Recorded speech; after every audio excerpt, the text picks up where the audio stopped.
eager eyes, we watch the skies, still on the clouds you take your throne.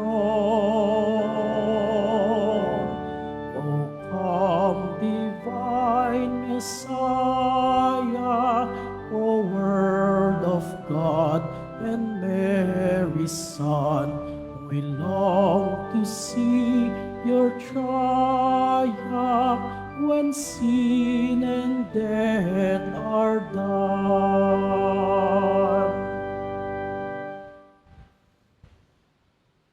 In the name of the Father, and of the Son, and of the Holy Spirit. Amen. The Lord be with you. And with your spirit. My dear brothers and sisters, let us acknowledge our sins and so prepare ourselves to celebrate the sacred mysteries.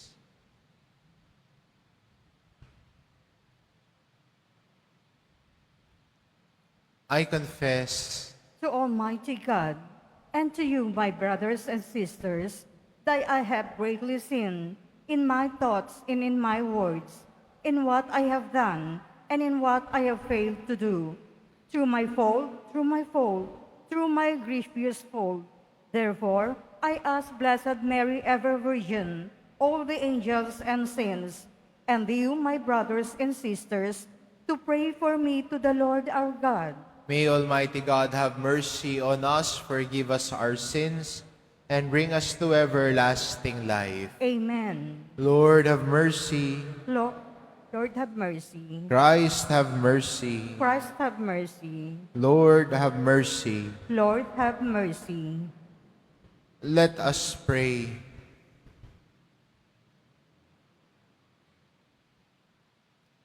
O God, who made the Bishop Saint Ambrose a teacher of the Catholic faith and a model of apostolic courage, raise up in your church men after your own heart to govern her with courage and wisdom, through our Lord Jesus Christ, your Son, who lives and reigns with you in the unity of the Holy Spirit, one God, forever and ever. Amen. Please be seated. A reading from the book of the prophet Isaiah. Thus says the Lord God, the Holy One of Israel, a people of Zion who dwell in Jerusalem. No more will you weep. He will be gracious to you when you cry out. As soon as he hears, he will answer you. The Lord will give you the bread you need and the water for which you thirst. No longer will your teacher hide himself, but with your own eyes you shall see your teacher. While from behind a voice shall sound in your ears, this is the way, walk in it. When you walk, turn to the right or to the left. He will give rain for the seed that you sow in the ground, and the wheat that the soil produces, which will reach and abundant. On that day, your flock will be given pasture, and the lamb will graze in spacious meadows.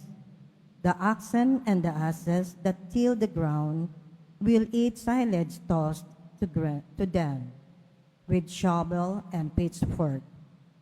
Upon every high mountain and lofty hill, there will be streams of running water. On the day of the great slaughter, when the towers fall, the light of the moon will be like that of the sun, and the light of the sun will be 7 times greater, like the light of 7 days. On the day the Lord binds up the wounds of his people, he will heal the bruises left by his blows. The word of the Lord. Thanks be to God. Blessed are all who wait for the Lord. Blessed are all who wait for the Lord. Praise the Lord, for he is good. Sing praise to our God, for he is gracious.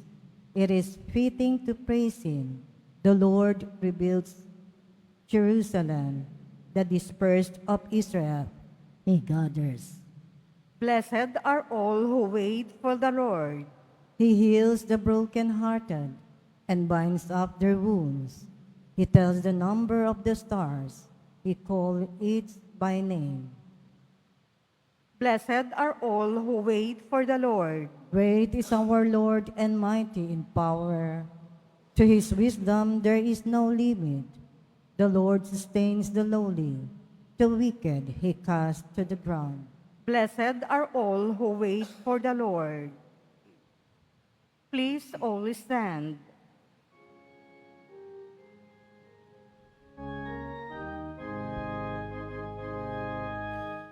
Hallelujah, Hallelujah,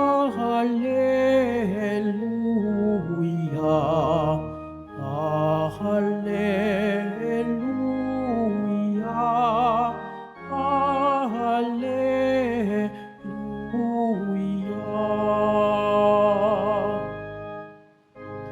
The Lord is our judge, our lawgiver, our King, it is who will save us. Hallelujah, Hallelujah,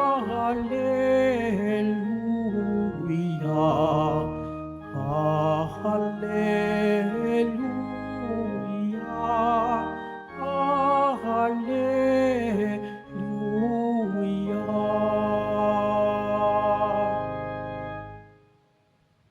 The Lord be with you. And with your spirit, A reading from the Holy Gospel according to Matthew.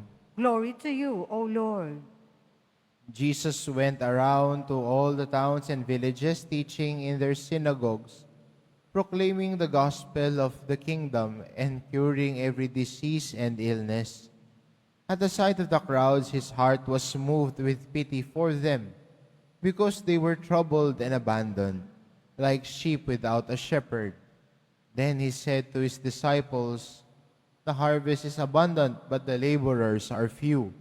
So ask the master of the harvest to send out laborers to his harvest." Then he summoned his 12 disciples and gave them authority over unclean spirits to drive them out and cure every disease and every illness. Jesus sent out these 12 after instructing them, "Thus go to the lost sheep of the house of Israel. As you go, make this proclamation: the kingdom of heaven is at hand. Cure the sick, raise the dead, cleanse the lepers, drive out demons. Without cost you have received, without cost you are to give." The Gospel of the Lord. Praise to you, Lord Jesus Christ. Please be seated.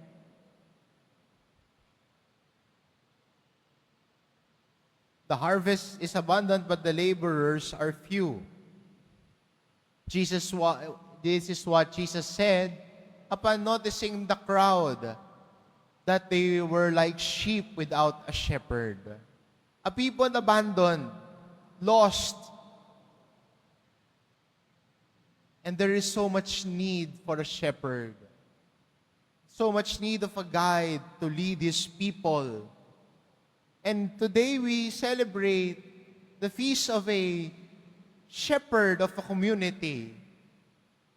Hindi lang ho siya naging pastol ng pamayanan, kundi ang pagpapastol niya ay may kasamang tapang at lakas. Isang matapang na tagapagtanggol ng kanyang kawan.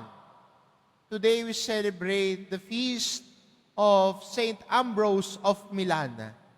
And when his people were oppressed by government officials, he was the one who stood and protected his flock. Kaya ho, kung titignan natin ang larawan ng isang obispo, siya po ay may hawak na bakulo. At ang bakulo na iyon ay paalala na siya ay pastol ng pamayanan. At ang pagiging pastol niya ay hindi lang para alagaan at akayin ang tupa na sumunod sa kanya, kundi ipagtanggol din ang tupa mula sa mga peligro sa kanilang paligid. Saint Ambrose not only led the church with wisdom by his eloquent teachings and preachings, but he also led the community with courage. Maganda rin, no? Para sa atin bilang Kristiyano at bilang mga tagasunod ni Jesus Nazareno, sana ay meron din tayong tapang na sumunod kay Jesus. Manindigan para kay Jesus. Piliin si Jesus. At siguro, ito yung magandang biyaya na pwede nating hingin. Ang matapang na sumunod kay Jesus.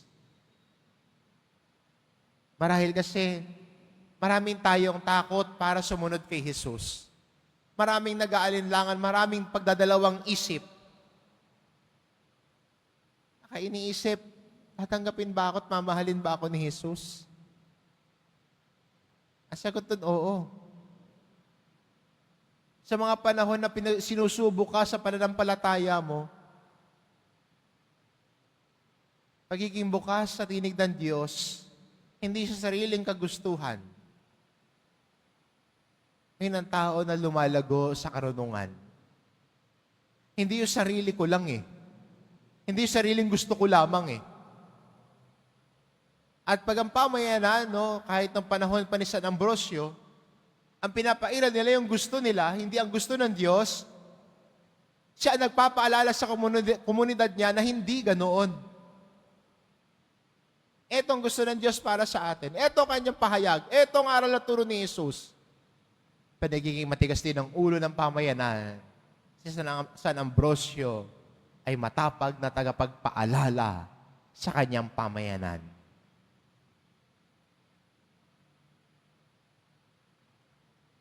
Kaya ho, si San Ambrosio bilang isang pastol, inalagaan ang kanyang tupa.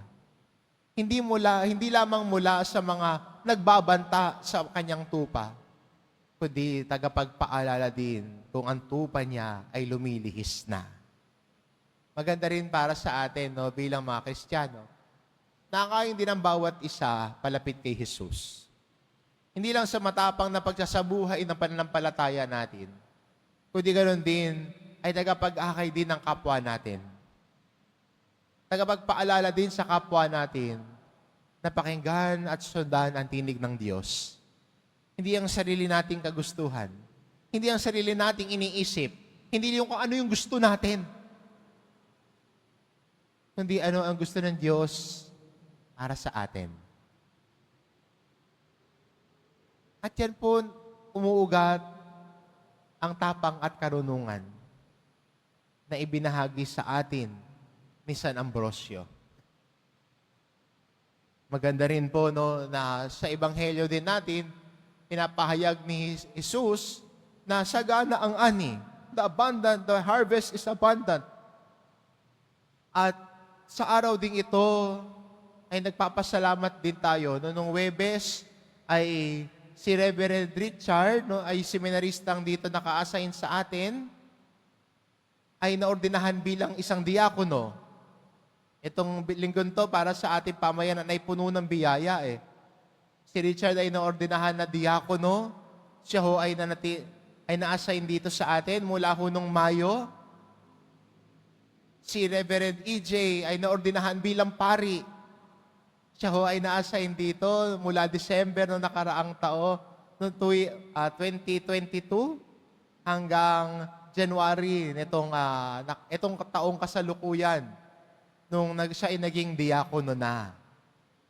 So may diakono na galing sa Quiapo. May isang pari na hinubog din ng pamayanan ng Quiapo. At nung Martes ho, ang ating rektor at kura paroko ay hinirang bilang maging obispo sa Balanga sa Bataan. Puno ho ng biyaya, may diakono, may pari, may naging obispo. At ito ay dahil sa biyaya ng Poong Jesus Nazareno. Kaya maganda rin bilang mga Kristiyano, patuloy nating hilingin sa Poong Nazareno na patuloy na humango ng mga lalaki na handang maglingkod sa Kanya ng buong puso at buong buhay. Baka meron din sa inyo dito, napunta ho dito, napagdasal, nais na magsimba. Baka meron kang pag-iisip na sundin ng Panginoon sa pagpapari. Pag-isipan mo na. Kung meron kang attraction sa buhay pagpapari o sa misa, baka yan na yung daan ng Panginoon para sabihin niyang tinatawag kita maging pastol ng pamayanan. Allow God to inspire you. And once faced with that attraction, send that attraction towards the Eucharist, towards the life of a priest, to prayer. Samahan ng pagdasal, hilingin ang gabay ng Diyos. Baka meron sa inyo, may kakilala, anak, apo, na interesado sa buhay pagpapari. O kaya ay pwede rin na hikayatin din yung kakilala na alam mong nagsusumikap na maging mabuting Kristiyano. Alam mong mabuti. Baka pwede mo ring in-encourage siya na maging pari. Because the harvest is great, the laborers are few. So we ask the Master of the harvest to send out laborers for His harvest. Amen. Please all stand.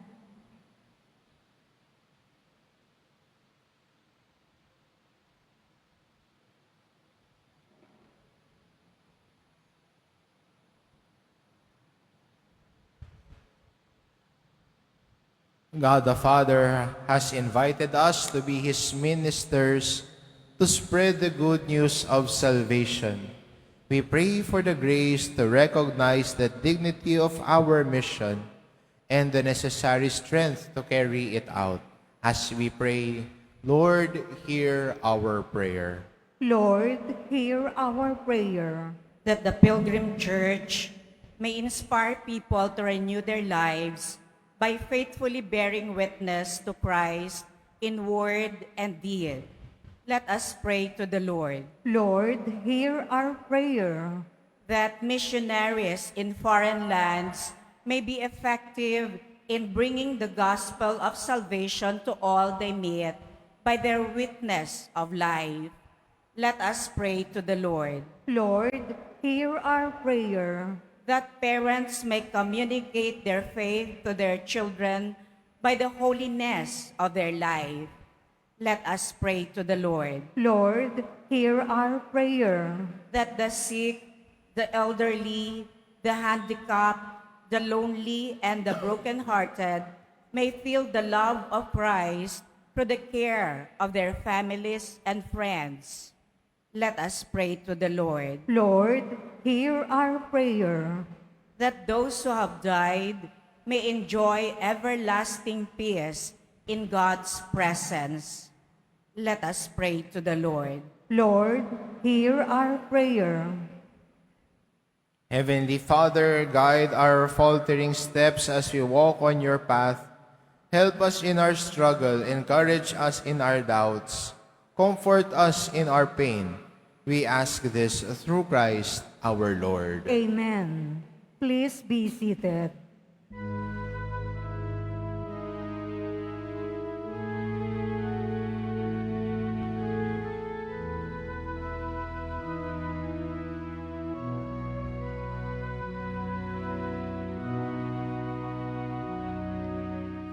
We lift to you this sacrifice. We offer it for your glory.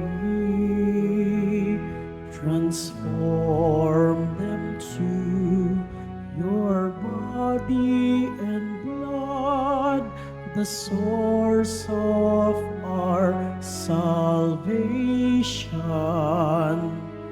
a symbol of your love.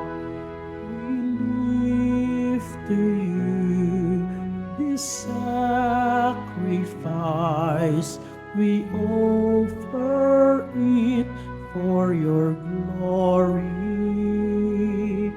Transform them to your body and blood, the source of our salvation, a symbol of your love.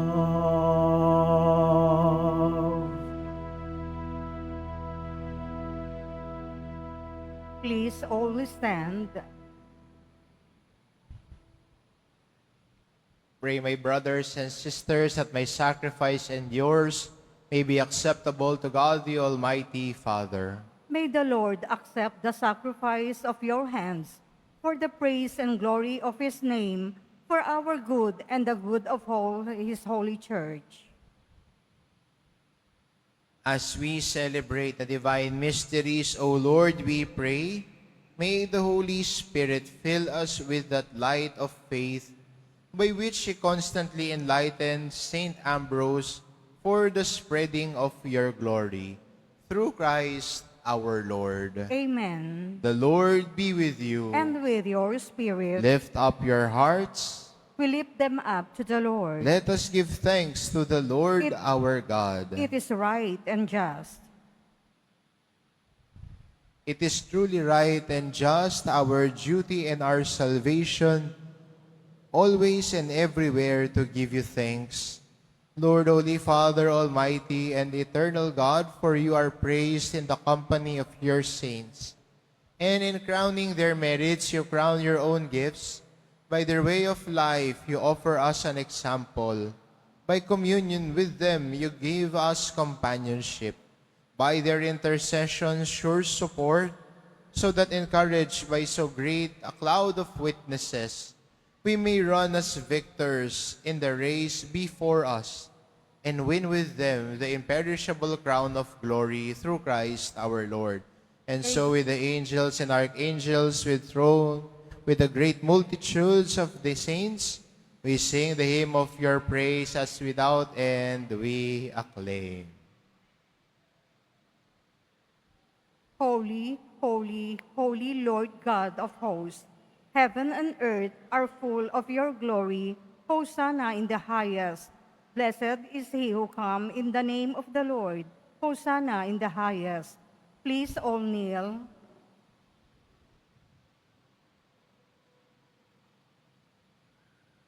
You are indeed holy, O Lord, the fount of all holiness. Make holy, therefore, these gifts, we pray, by sending down your Spirit upon them like the dewfall, so that they may become for us the body and blood of our Lord Jesus Christ. At the time he was betrayed and entered willingly into his passion, he took bread and giving thanks, broke it and gave it to his disciples, saying, "Take this, all of you, and eat of it, for this is my body, which will be given up for you."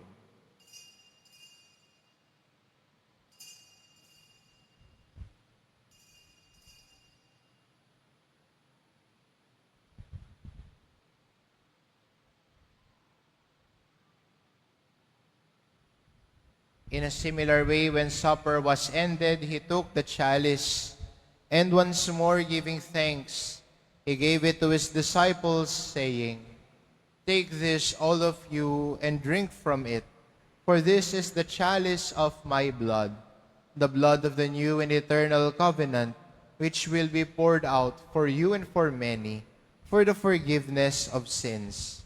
Do this in memory of me."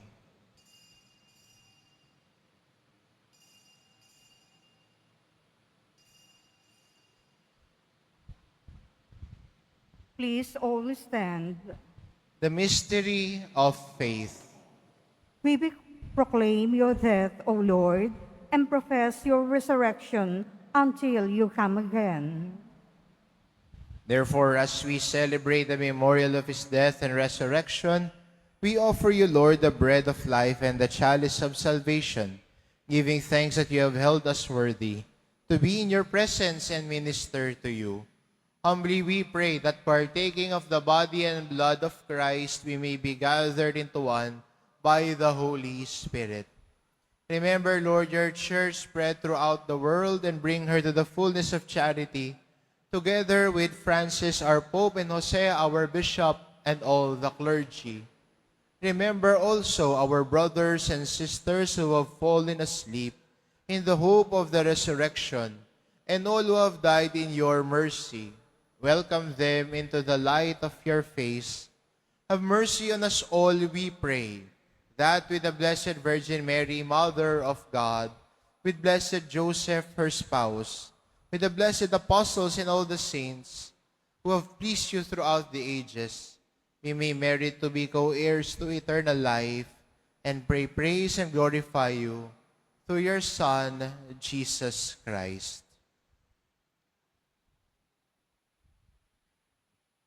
Through him and with him and in him, O God, Almighty Father, in the unity of the Holy Spirit, all glory and honor is yours forever and ever. Amen.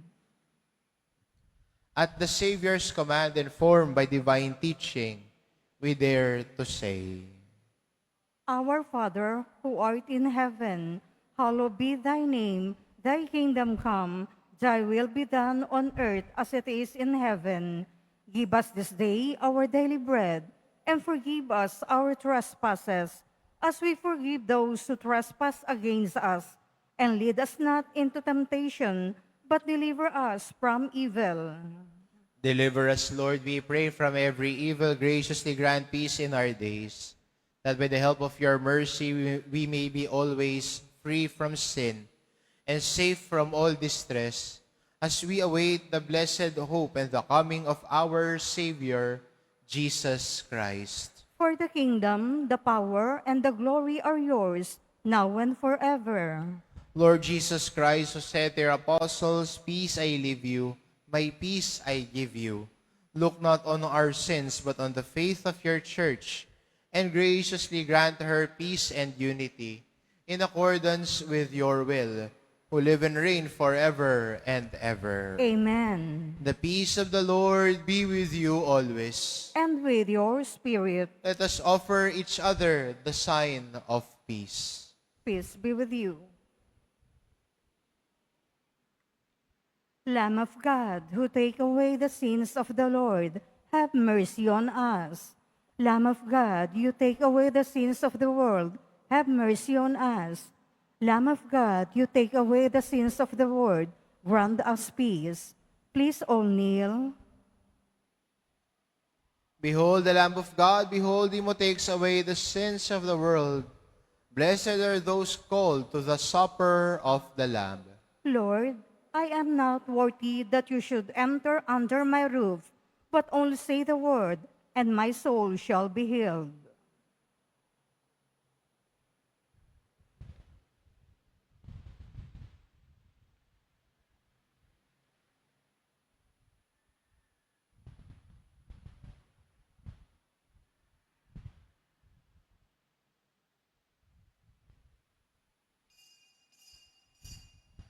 Para po sa lahat ng tatanggap ng banal na komunyon, sasagot po tayo ng amen. Pagkasabi ng pari o ng lay minister ng katawan ni Kristo at isubo agad sa bibig bago umalis sa harapan ng pari o lay minister, sumunod po tayo.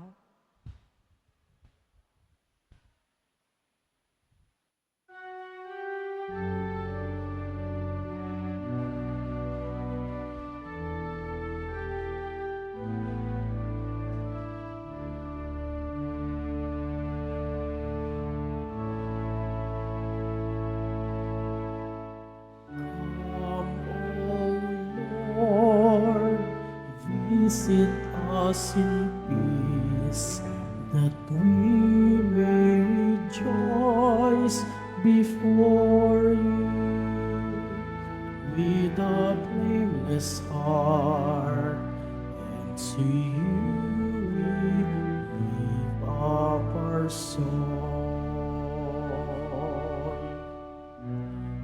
Let us live justly and devoutly in this age,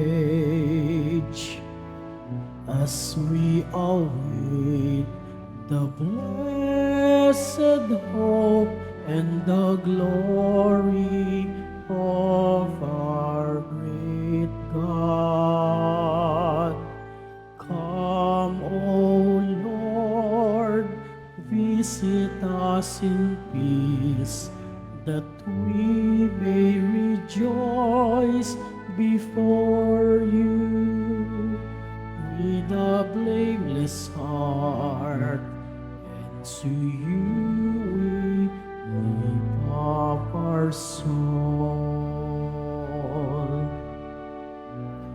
We await the Savior, the Lord Jesus Christ, who will change our mortal bodies to conform with His glorified body. Come, O Lord, visit us in peace, that we may rejoice before you with a blameless heart, and to you we lift up our soul. Let us live justly and devoutly in this age, as we await the blessed hope and the glory of our great God. Come, O Lord, visit us in peace, that we may rejoice before you with a blameless heart, and to you we lift up our soul, lift up our soul, and to you we lift up our soul.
Announcement.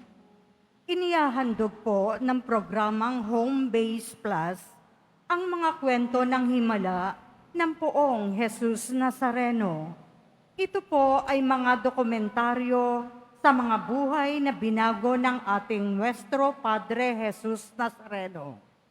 Mapapanood po ito bukas, Linggo, sa ganap na ika-6 ng umaga sa GMA 7. Gayon din, para sa mga nais magbahagi ng kanilang mga kwento ng himala ng Nazareno, mangyayari na mag-email sa himalanazareno@gmail.com.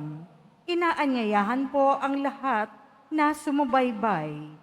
Available na po ang opisyal na kalendaryo para sa taong 2025 ng ating parokya. Sa mga nagnanais bumili, maaari kayong magtungo sa ating parish office. Ito po ay nagkakahalaga ng 80 pesos. Mga kadiboto, mabibili pa rin po sa ating parish finance office ang Nazareno image, Nazareno medalyon, at Nazareno novena booklet. Pagkatapos po ng misa, wiwisikan po ang lahat ng banal na tubig. Pinakikiusapan po ang lahat na manatili lamang muna sa inyong mga lugar. Tanging sa Quezon Boulevard o sa Plaza San Juan lamang ang labasan ng lahat. Sumunod po tayo. Maraming salamat po sa inyong pagdalaw at pagsisimba sa Basilica Minor at Pambansang Dambana ni Jesus Nazareno. Please all stand. Let us pray. Lead us who have been strengthened by the power of this sacrament, O Lord, so to profit from the teaching of Saint Ambrose, that hastening fearlessly along your paths, we may be prepared for the delights of the eternal banquet through Christ our Lord. Amen. The Lord be with you. And with your spirit. Bow your heads and pray for God's blessing. Blessed are you, O God, Father of our Lord Jesus Christ. You have given us your only Son to be our way to you. Make us follow him generously, faithfully, and lovingly. Merciful Jesus of Nazareth, you have revealed God's grace and unconditional love for us at the cross. Set your church in this world for which the true light would shine for all to see. Grant that we who enter this holy shrine may walk in your ways as disciples of justice, peace, mercy, and hope. We offer our prayers for the sick, the oppressed, the youth, and those in most need of your mercy. Hear our humble petitions. Bless these religious articles, that we may be fervent in prayer and charity. As we continue our journey as your pilgrim people here on earth, may we set our hearts on the road to heaven, our true home and reward, where you live and reign forever and ever. Amen. And may Almighty God bless you, the Father, and the Son, and the Holy Spirit.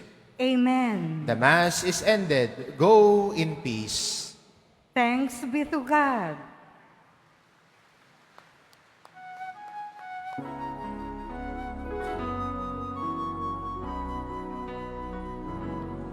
Nuestro Padre Jesús Nazareno, sinasamba ka namin. Binibinto ka namin, aral mong aming buhay at kaligtasan. Nuestro Padre Jesus Nazareno, iligtas mo kami sa kasalanan. Ang krus mong kinamatayan ay sabisan ng aming kaligtasan.